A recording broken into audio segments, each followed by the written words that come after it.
Olá, seja bem-vindo ao nosso canal É Bom Saber. Aqui a gente aborda tudo o que acontece no agronegócio. A gente fala de política, a gente fala de mercado, a gente fala dos assuntos que são relevantes para a nossa vida, que mexem com a nossa vida de maneira direta ou indireta. Em especial, nós estamos tratando sobre o golpe do café.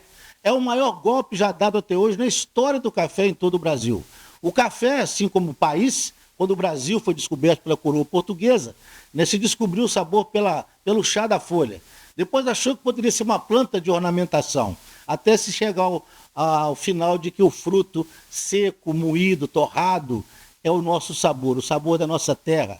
Esse café que é responsável pela nossa economia, junto com a cana-de-açúcar, junto com a soja, é uma das maiores molas mestras da nossa economia, da força de produção do país. E, recentemente, há pouco mais de um ano, os cafeicultores de Minas Gerais e de alguns estados do Brasil, e principalmente da Zona Mata Mineira, no leste de Minas Gerais, na nossa região, sofreram um calote, um golpe da MCC, que é a empresa conhecida como o Manga Coffee Corporation, de Varginha, uma exportadora de café. O valor já chega a 500 milhões de reais. O maior golpe de toda a história do café no Brasil. Na nossa região, foram quase 60 milhões de reais. Produtores que estão lutando para tentar recuperar aquele sonho que deles foi tirado, que foi, de alguma forma, golpeado, roubado, enfim, frustrado. Ao meu lado está o cafeicultor Josué Lopes e também o Gilberto, lá de Santa Luzia. Nós estamos aqui no escritório Capanema, Sobreira e Medrado, na capital mineira, em Belo Horizonte, junto com o Dr. Rodrigo Capanema, aqui ao nosso lado. E nós vamos falar nesse episódio sobre a questão desse processo. Como é que anda esse processo? Como que os advogados estão lidando com a situação? E o que esperar de todo esse movimento que está sendo feito em torno desse golpe que já mexe com a vida e com a economia de todo o estado de Minas Gerais. Josué, mais uma vez aqui nós estamos nesse episódio tratando sobre o processo. Eu queria saber de você, quando é que se procurou aqui o doutor Rodrigo Capanema, toda a equipe aqui de advogados, como é que foi esse início aí? Foi através quando a MCC cautelar lá da recuperação judicial, foi quando deu início aí para nós procurar uma defesa, né? Ou seja, quando vocês observaram que o pessoal de Varginha, da exportadora, entrou com uma recuperação judicial, vocês ligaram um alerta. Opa, estão querendo deixar de pagar a gente. Foi mais ou menos isso? Mais ou menos isso aí. Gilberto, você que está acompanhando o Josué, é lá de Santa Luzia, também é um corretor de café que está sofrendo aí com esse golpe. O que você espera? Como é que está a realidade do cafeicultor diante desse golpe? O que você espera que aconteça através do trabalho dos advogados do processo? A gente está aguardando, né, a definição de liminar do juiz para ver que processo toma rumo, né? Que até no momento nada favorável para a gente. Bom, eu estou aqui agora com o doutor Rodrigo. Doutor Rodrigo, aqui é o escritório do Capanema, Sobreira e Medrado, já com quase 30 anos de advocacia, um jovem advogado, mas de muita envergadura e de muita experiência. Eu vou começar dizendo o seguinte, tem um quadro do Fantástico que fala assim, cadê o dinheiro que estava aqui? É o que todo mundo se pergunta, é o que os produtores de café se perguntam aqui na nossa região, na Zona da Mata, aqui em Caratinga, na nossa região, onde o Josué é responsável, que trouxe até você essa demanda. Quando foi o momento em que o escritório entrou no caso, qual foi a primeira medida que foi tomada? Acho que é isso mesmo, né, Mauro? Bom dia, Josué, Gilberto, pessoal que está assistindo a gente também.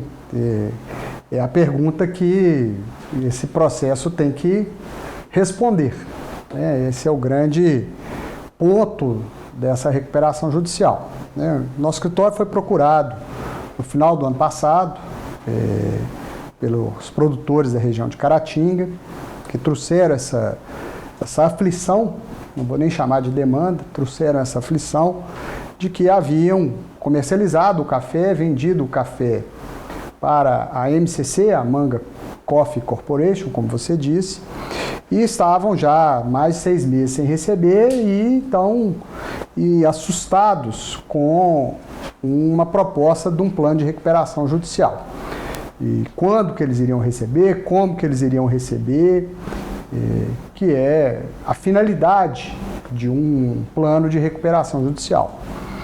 A primeira medida que a gente adotou desde o começo foi tentar, principalmente, entender o crédito desses nossos clientes, desses cafeicultores, a natureza, como é que ele surgiu, a partir de quais contratos, né? E comparar isso com as informações que haviam no processo. Com relação às informações Sim. que havia no processo, a pergunta que a gente também quer fazer é o seguinte: o senhor identificou alguma lacuna, algum furo, digamos assim, alguma coisa que não está de acordo com a regra, com o ordenamento jurídico, com aquilo que possa ser feito para beneficiar juridicamente de maneira legal os cafeicultores? O que o senhor encontrou? Vou te responder, mas preciso da gente tratar o processo de recuperação judicial da MCC de uma maneira assim, que ele nasce com um pedido cautelar. Ok. Tá? Assim, muito rapidamente. Ok.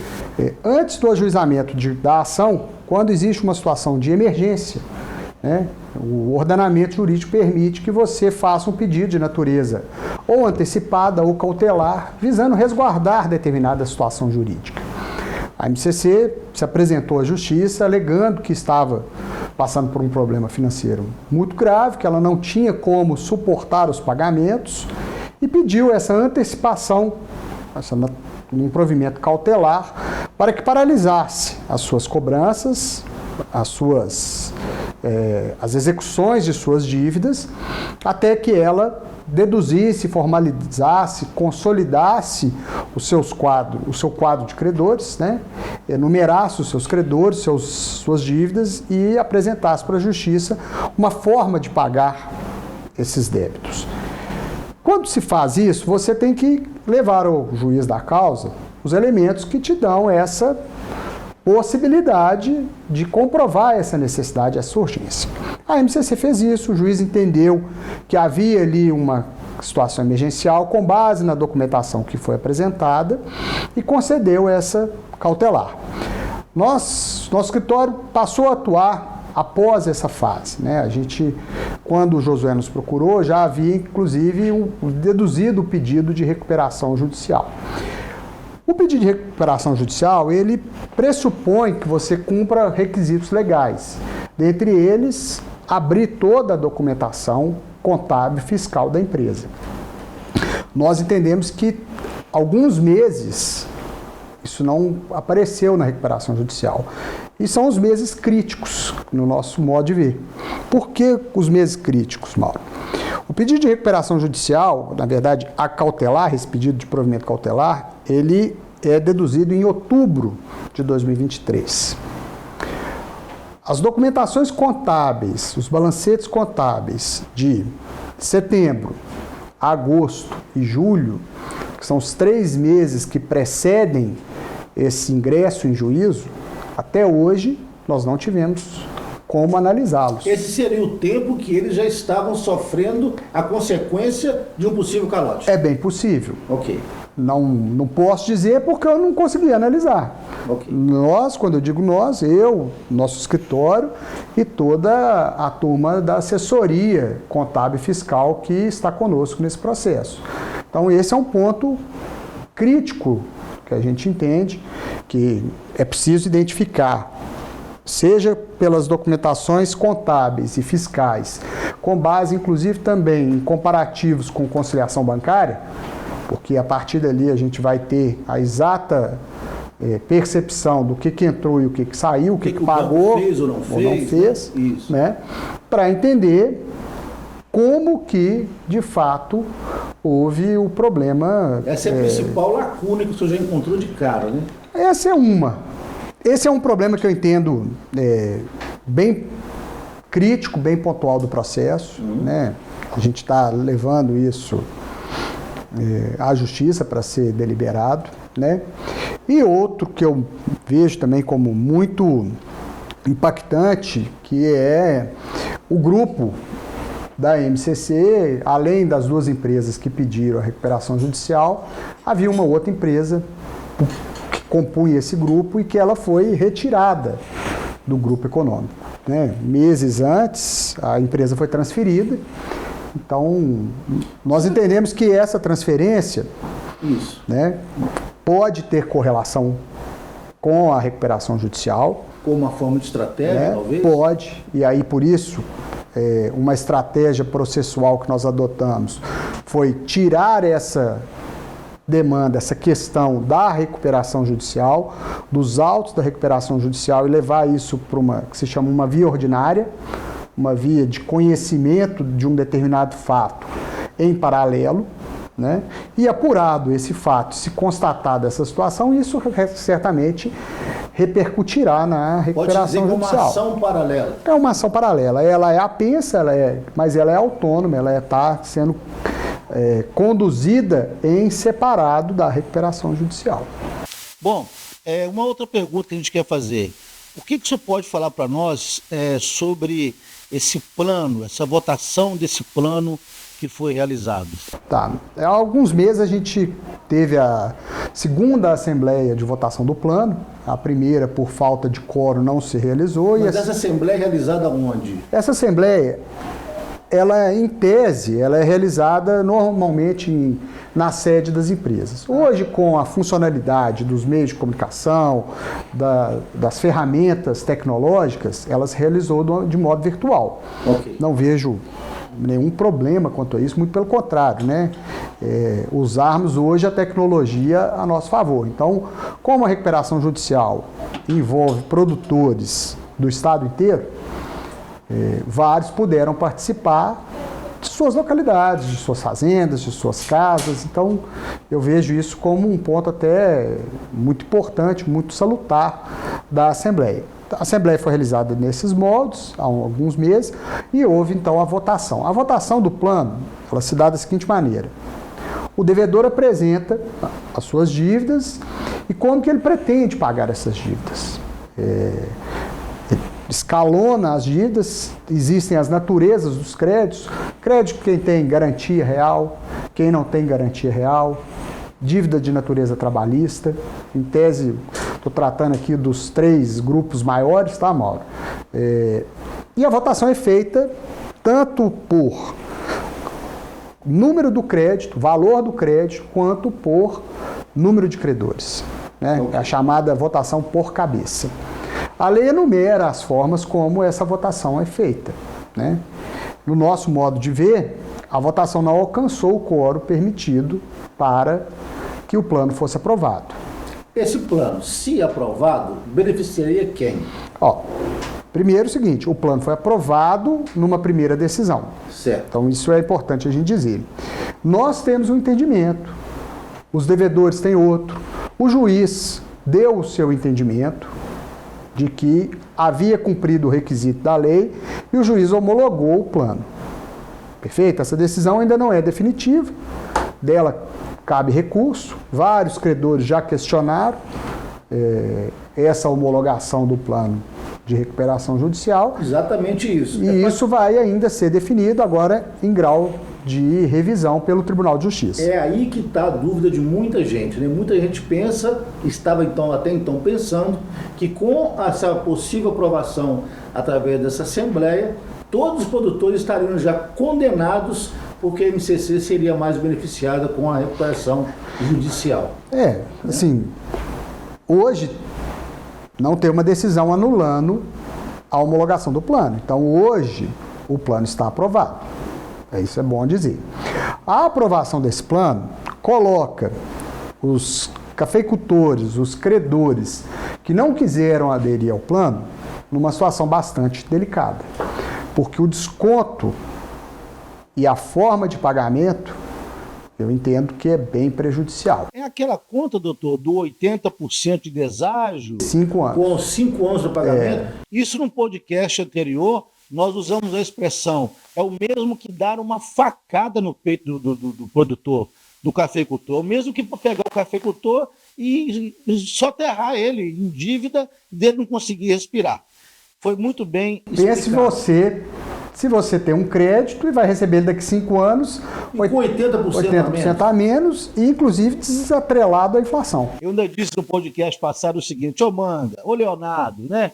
Coloca a cara, conversa com as pessoas, mostra para os cafeicultores o que tem que ser feito, tranquiliza o pessoal, entra num acordo salutar, porque isso chega a ser uma agressão a qualquer linha de raciocínio para quem trabalha diuturnamente produzindo café, cuidando da lavoura. São agricultores, pequenos agricultores da agricultura familiar, gente que está passando muita dificuldade. Então, o senhor explicou muito bem, isso era uma dúvida grande que a gente tinha de entendimento. Nós temos que ter um cuidado muito grande, né, Mauro? Assim, você falou aí do João Zé Antônio, do Manga e do Leonardo. Né?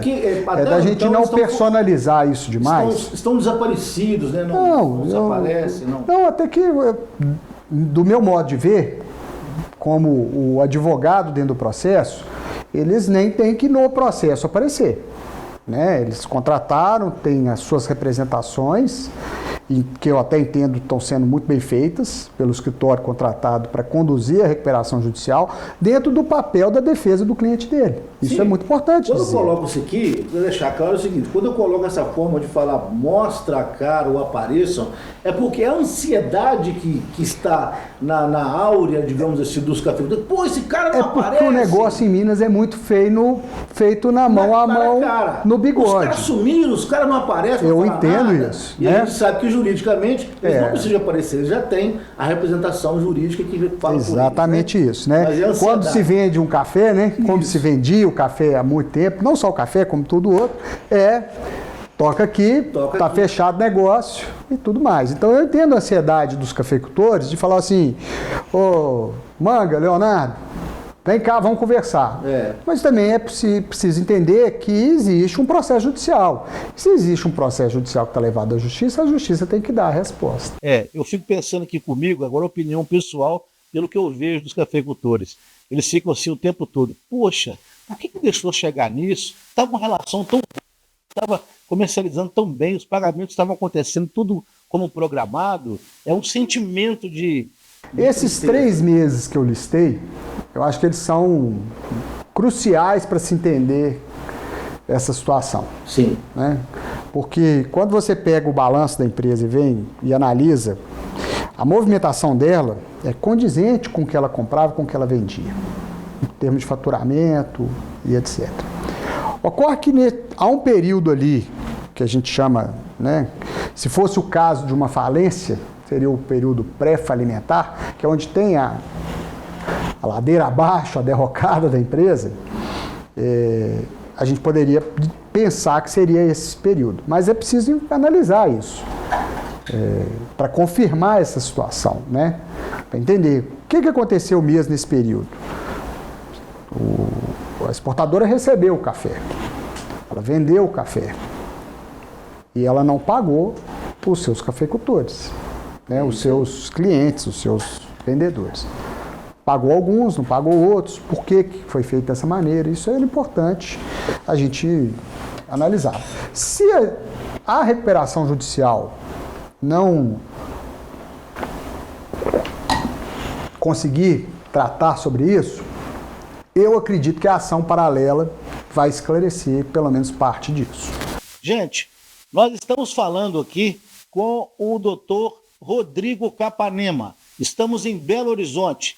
É o Capanema, Sobreira e Medrado, escritório de advocacia. E junto aqui está o Josué do Café, lá de São João do Jacutinga, e o Gilberto Toledo, lá de Santa Luzia, representando aí todo esse grupo de cafeicultores que, somando na nossa região, são quase 60 milhões de reais que estão causando muito transtorno na vida dos agricultores da agricultura familiar, dos pequenos e médios cafeicultores, e que estão aqui hoje sob os cuidados desse escritório Capanema, Sobreira e Medrado. Eu quero afirmar mais uma vez que é muito bom estar aqui, Rodrigo, e está sendo muito bacana a sua forma de esclarecer como que está o andamento desse processo. Eu queria saber de você o seguinte: com toda a vênia, né, com todo respeito ao judiciário lá de Varginha, ao juiz que é responsável por esse processo, o leigo que está sofrendo essa causa, ele pensa assim, mas doutor Rodrigo, está demorando demais, esse juiz está engavetando esse processo, o que está acontecendo? Será que não tem ninguém investigando isso? Será que a Polícia Civil ainda não saiu na rua? O que a Polícia Judiciária está fazendo? A pergunta é essa. Como que está esse movimento judiciário? Já tem um inquérito instaurado? Isso está andando? Como é que está essa situação? Vamos lá, acho que a gente precisa separar ali algumas questões, mas eu acho elas bem pertinentes.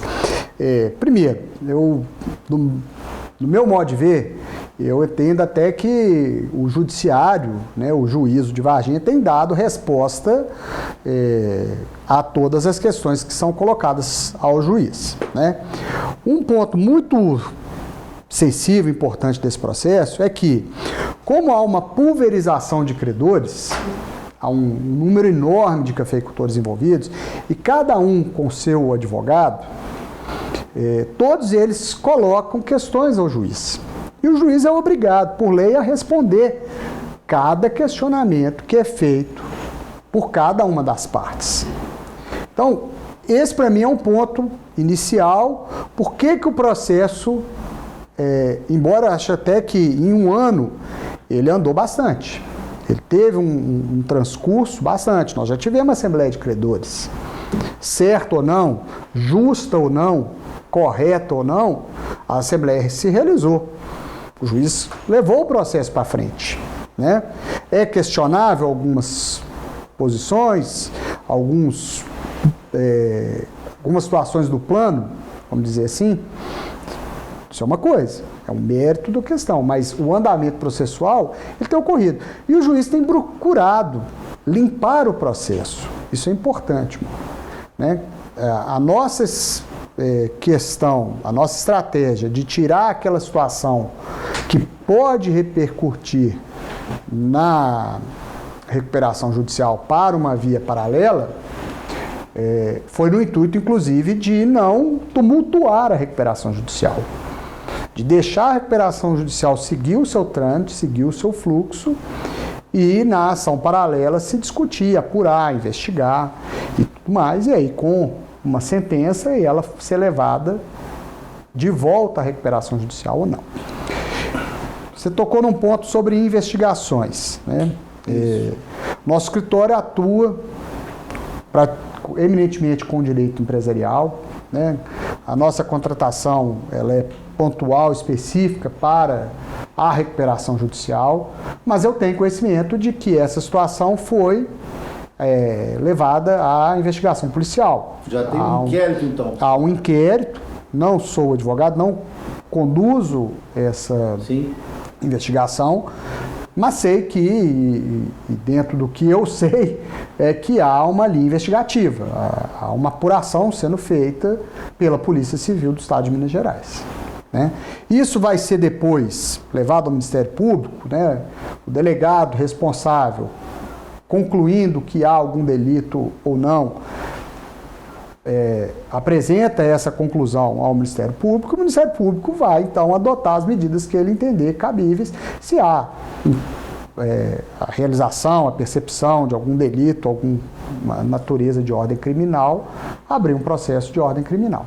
Bom, antes da gente entrar aqui na reta final desse bate-papo, que está muito produtivo, e como eu gostaria que tivesse um tempo longo para as pessoas degustarem, né, todo esse conhecimento jurídico que está sendo apresentado pelo senhor aqui, eu queria saber o seguinte, quando se fala aí no inquérito, naquilo que o delegado vai entregar para o judiciário, será que dá para a gente acreditar que diante dessa situação toda caótica que está provocando toda essa tragédia financeira na vida dos cafeicultores, não só de Caratinga, mas do Estado e até de outros estados da federação, há possibilidade de concluir o inquérito dizendo que está tudo ok, ou que é coisa simples, que não demanda muita coisa?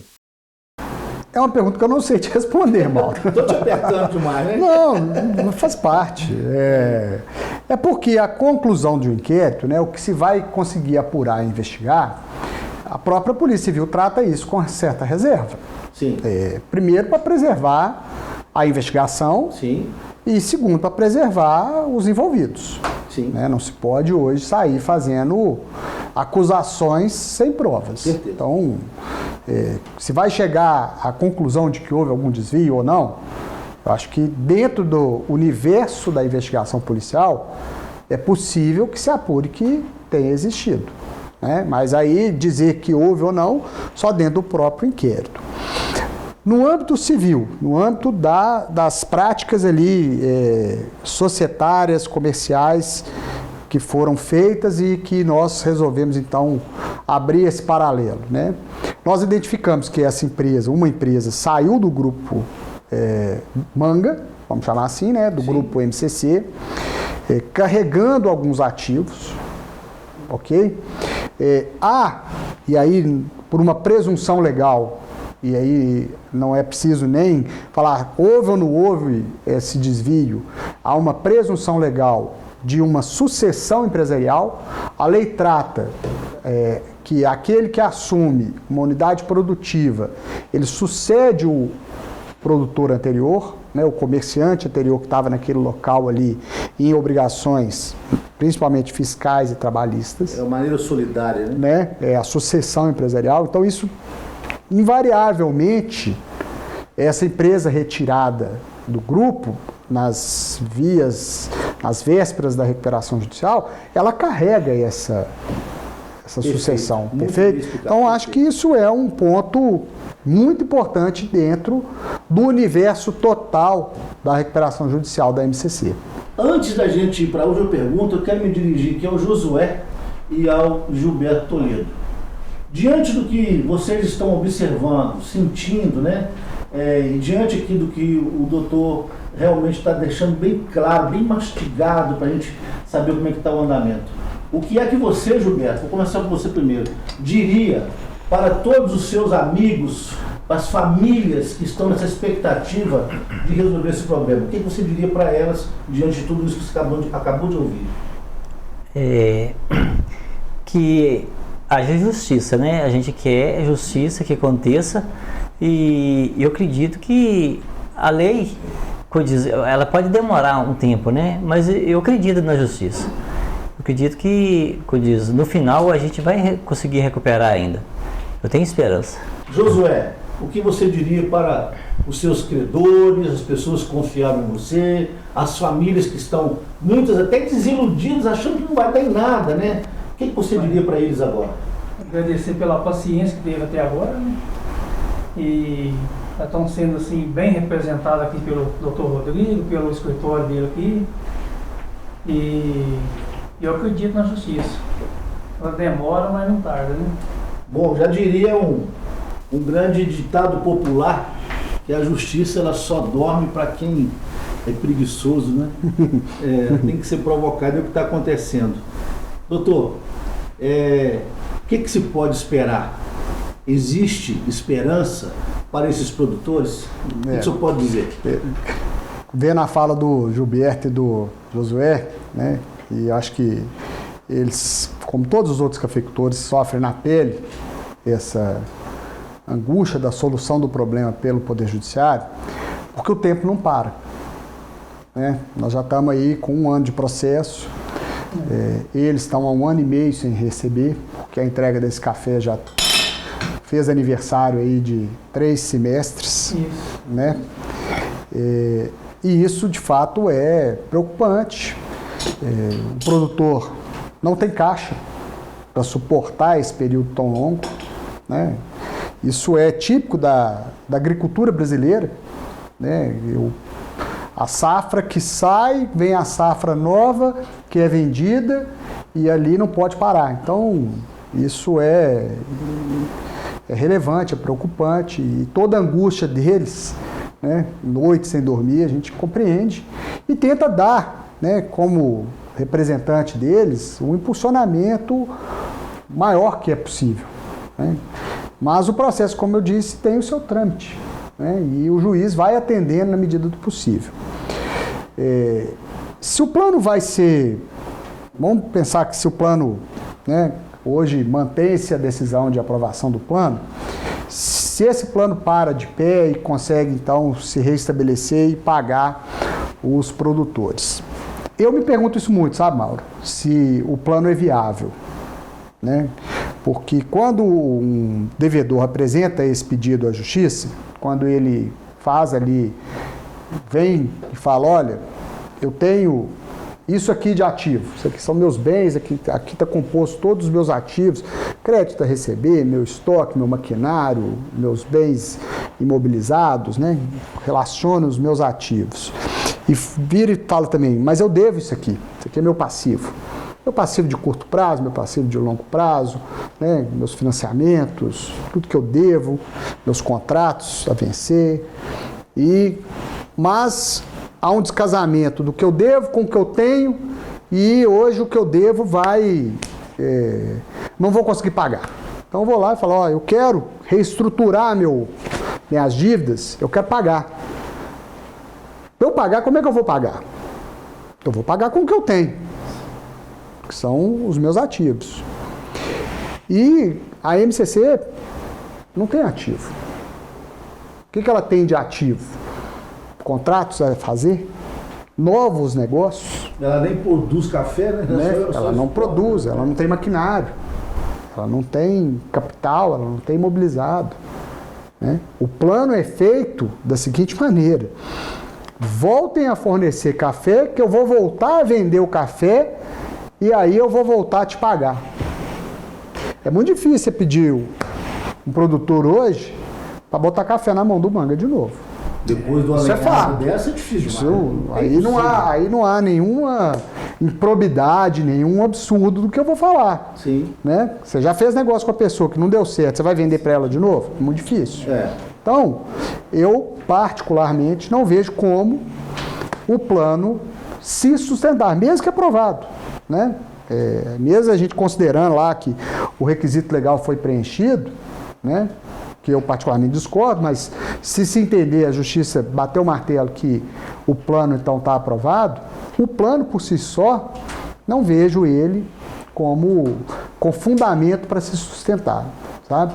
Aí nós vamos partir para outra situação, né? Aí há provavelmente um decreto de falência e nós vamos ter que buscar bens particulares, situações diferentes, outras pessoas envolvidas, para dali buscar bens aptos a pagar essa dívida. Bom, uma dívida grande, né? Sem pagar eles não ficam, né, doutor? Sem pagar não tem como ficar, porque agora já está tudo muito bem delineado aos olhos da justiça. E falando agora, grosso modo, como um leigo poderia dizer, que é uma verdadeira, como diz vou lembrar do Datena aqui, é brincadeira, né? É brincadeira. Pedir uma recuperação judicial como forma de legalização de um golpe dessa natureza. Isso sou eu que estou dizendo, como forma de falar por aqueles que estão aí nos acompanhando diante de uma situação dessa. Obviamente que o advogado não pode nunca se expressar dessa forma, porque isso fere até a ética da profissão. Mas eu, como jornalista, tendo aqui os cafeicultores, a gente olha para esse cenário e acha um verdadeiro absurdo. É um absurdo o que estão fazendo os cafeicultores da região, da Zona da Mata Mineira, de Minas Gerais, dos estados da federação, que se torna o maior golpe da história do café em todo o Brasil, todo o país, desde a descoberta do Brasil. Nós vamos encerrar por aqui o nosso bate-papo, doutor Rodrigo Capanema. Sei que temos muito ainda para falar. Voltaremos aqui no seu escritório na medida em que o processo avançar um pouco mais. Todos os cafeicultores da região de Caratinga estão depositando toda a sua esperança e confiança aqui no Capanema, Sobreira e Medrado, esse escritório renomado aqui em Belo Horizonte, considerado um dos melhores escritórios de advocacia do estado de Minas Gerais, né? Agradecer aqui ao Gilberto Toledo, ao Josué do Café, por esse momento aqui nesse podcast. Gente, esse é o podcast episódio número 4. Você está acompanhando o desenrolar desse golpe do café, o maior da história do café em todo o Brasil. A gente fica por aqui, te aguardamos no próximo episódio. É bom saber, falando de tudo que acontece no agro, falando de política, falando de notícias importantes que interferem, que tem a ver com o nosso dia a dia, que interferem na nossa vida, de maneira direta, de maneira indireta, mas o nosso objetivo aqui é fazer com que você fique bem informado. É sempre muito bom saber.